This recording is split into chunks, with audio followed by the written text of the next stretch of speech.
Hello and welcome back to Divine Messy Human, the podcast. I have been wanting to do this episode for a while and thought that now was obviously the perfect time because it is one of those topics that keeps coming up over and over again in the spiritual development journey, and you hear it more from some teachers than others. Some gurus speak about it a lot more than others do. And it's been one of those things that I've grappled with in different ways over my journey. And the reason for that is it never really sat well with me that we were trying to kill off a part of ourselves.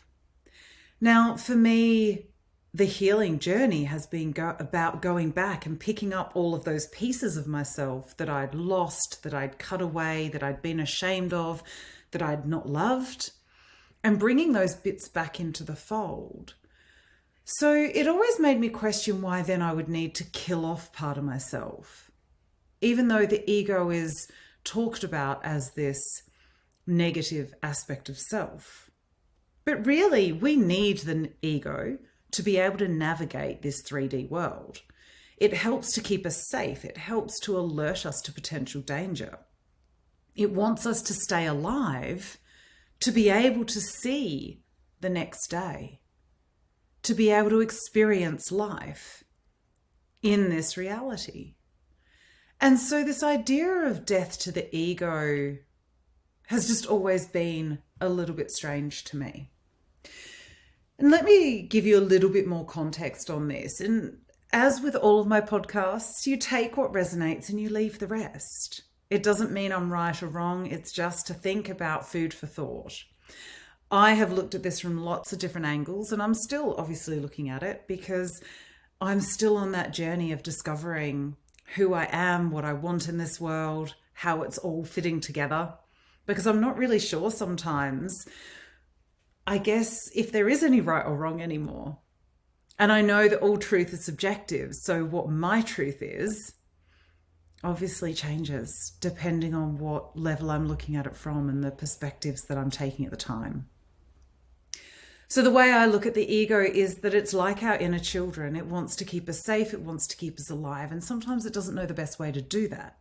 So when it is feeling unsafe or unsure, it acts up the same way that a child acts up when it's feeling unsafe and unsure. And when it's feeling unseen and unheard and disrespected and unloved, it's not going to be a willing companion, especially when we're taking risks, even if those risks are relatively safe risks. So the way I look at it is our ego and our personality, when they are being well parented, when they are feeling seen and heard and loved, they are faithful companions. They will tell us if something doesn't feel right. And that's okay. That's kind of their job. They're here to tune into what's going on around us and say, I think there might be some danger around the corner.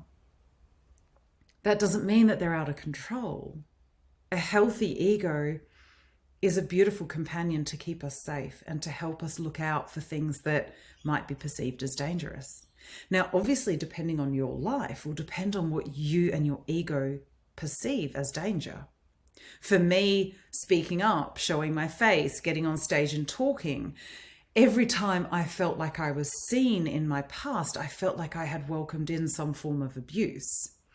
Now, that doesn't mean that was true. That's clearly my story. But as a result, when I put a podcast out or when I do a live on socials or when I speak on stage, there is a part of me waiting for the backlash or the abuse or the criticism, that feeling or reassurance that I'm not good enough, that I'm not worthy enough, that I'm not lovable enough, that I was wrong, God forbid, because that was one of the worst things that we could be growing up, was wrong. We had to be right.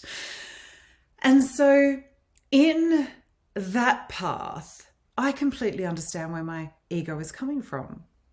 Now, this is where I can sit down and have a conversation with it and do the parenting of my ego. Darling, what's worrying you? What are you afraid about? What do you need to tell me? And I can then give it the reassurance it needs to be able to move forward in the direction and way that feels right for my growth and development as a whole healed adult, not as the child who is scared. The other thing with the whole idea of death to the ego is in this very androcentric world, and again, I can only talk of the world I grew up in, which is white middle class Australia. It was very much that men went out to work, women would either work part-time or be full-time mothers, and there weren't as many potential opportunities for women to go out and have the success that they can have these days. So there was this idea that we had to sacrifice ourselves for others. Now, again, maybe that was just my experience and that's all I can speak from. But it felt like that second-class citizen. One of the beliefs that often came up for me was that it's a man's world. And my mum used to say when she comes back in her next life, she's going to be a man because it's a man's world.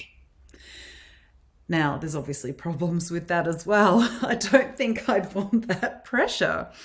But again, I think no matter what you grow up as, there are challenges and there are pressures. Now, as somebody who grew up in that way and whose job it was to be a good girl, to toe the line, to behave, to follow societally acceptable norms of what was deemed to be appropriate female behavior, which basically meant second-class citizen, keep your mouth shut, don't speak up too much, which I obviously rebelled a bit against a fair bit. But again, even my rebellion was done in a relatively socially acceptable way. But in this way of growing up, I never really developed a strong ego. To have boundaries and to enforce them was to be seen as aggressive, and that wasn't allowed. Even when I argued with my sister, we were told that we were not allowed to argue. So I remember having arguments later in life with partners and just bursting into tears because I had no idea how to argue and it would just upset me. It was something I was not allowed to do. Therefore, it was a skill I wasn't allowed to practice. Therefore, when my boundaries were being completely and utterly disregarded and I was trying to stand up for myself, it wouldn't end well. It would basically be with me in tears in a heap, hating myself, thinking that I was asking for something completely unreasonable, even though I was asking for somebody to respect me. So in so many ways, there's this underdeveloped sense of ego. A healthy ego has healthy boundaries. It has healthy values and standards for the way it wants to be treated. It has a right sense of self. It has a sense of self. Full stop, actually, come to think of it. I did not grow up with that. I wasn't allowed to explore certain aspects of what I loved in myself or what I wanted to be within myself. That was very tightly controlled. And I understand why, don't get me wrong. There's always reasons. But I had an underdeveloped sense of self, and many women I see have that same thing. Then when we have children, we are literally elbows deep in looking after somebody else, another human who is reliant on us for survival for the first at least couple of years of life. We are changing nappies. I can tell you myself, I was peed on, I was pooed on, I was vomited on. I cooked beautiful meals that were thrown on the floor piece by piece. I was screamed at. We have to really submit and allow somebody else to be more important than us. And it's a very different way to be. We can't have this healthy sense of self when we are in the birthing process, even when we are completely at the mercy of Mother Nature and our bodies take over. Our ego isn't even there. And I would often sacrifice what I wanted and needed so that other people could get what they wanted and needed. I would kill off parts of myself that had wants, desires, and needs to be able to submit to somebody else. Now, in this whole scenario, and there's many more facets that we could look at within this, there is actually an underdeveloped sense of self. There is an underdeveloped ego. So trying to kill it off even more is not going to serve the highest good of any individual in a state where they have an underdeveloped ego. Anybody who identifies as a people pleaser or an overgiver often does have that underdeveloped ego, because they are punishing themselves and they are submitting themselves for the benefit of other people. Now, on the flip side, somebody with a completely overdeveloped ego probably does need to tone it down a little bit. So I can see in that it's still not an ego death. But what we're talking about, regardless of which extreme it is it's a balancing. It's a coming back to health from not health.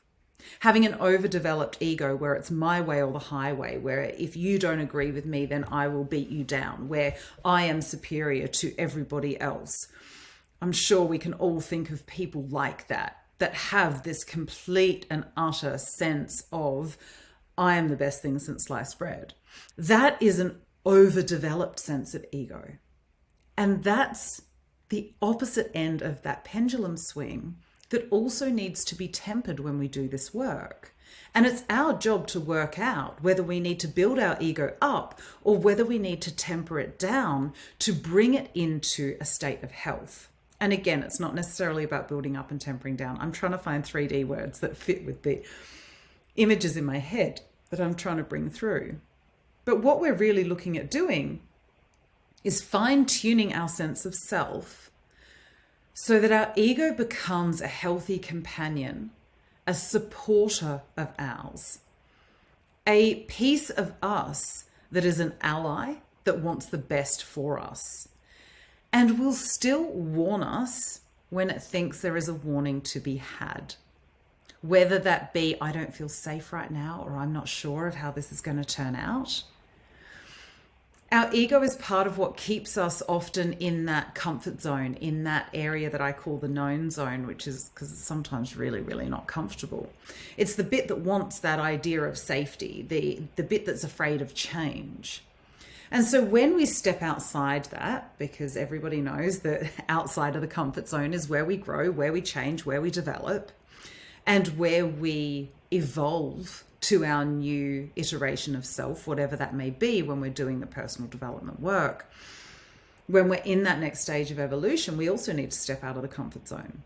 We do need times where we're in our comfort zone, whatever that new area of self is, so that we can integrate what we've learned, so that we can have a bit of a rest. And then if we're on this personal development journey where we're looking for that next stage of evolution, then we need to leave that comfort zone behind, or the known zone behind, and go into the next one. And then we create a new comfort zone. And then it's time to move on, and so on and so forth. So each time we step out of that comfort zone, each time we go into a new unexplored territory, when we're trying to go on that next hero's or heroine's journey, when we're on that next path of growth, we need to be able to have a conversation with the ego to say, honey, it's time. It's time for us to grow and evolve. And I am going to keep us as safe as I can on this journey.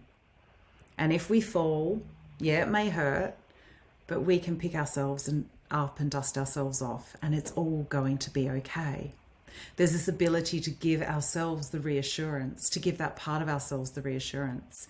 And the more we do that, and the more we show up in the way that we have said we would show up, the more we keep those parts of ourselves safe when we've told them we're going to keep it safe, then the more it trusts us. It's like any relationship. If we involve it in the journey, it's not going to feel left behind. It's not going to feel cut off and disconnected. It's going to feel like a valued part of the team, and it needs to be. You know how it feels at work to feel like you're on the outer, to not be part of that team. So bring it along for the ride. Have a conversation with it. Let it be the asset it can be when it is in balance, when it is being listened to, when it is being loved. when it is being appreciated for the job that it does do in this world.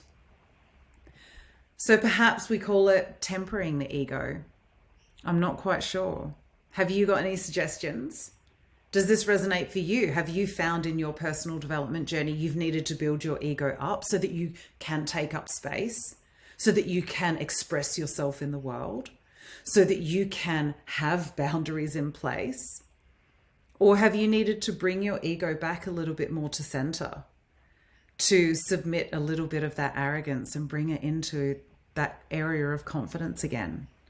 Have you needed to start learning to allow other people to have their turn in the spotlight? Either way, it is incredible work to be able to do, to have a healthy sense of self and a healthy development of you as the whole you, and to have this beautiful companion that is our ego. So let me know how this resonated. Remember, we are all connected to the divine. All of us are messy as hell. And the more we can accept and appreciate our divinity and our messiness and learn to love them both, the easier our human experience becomes. Sending you love till next time.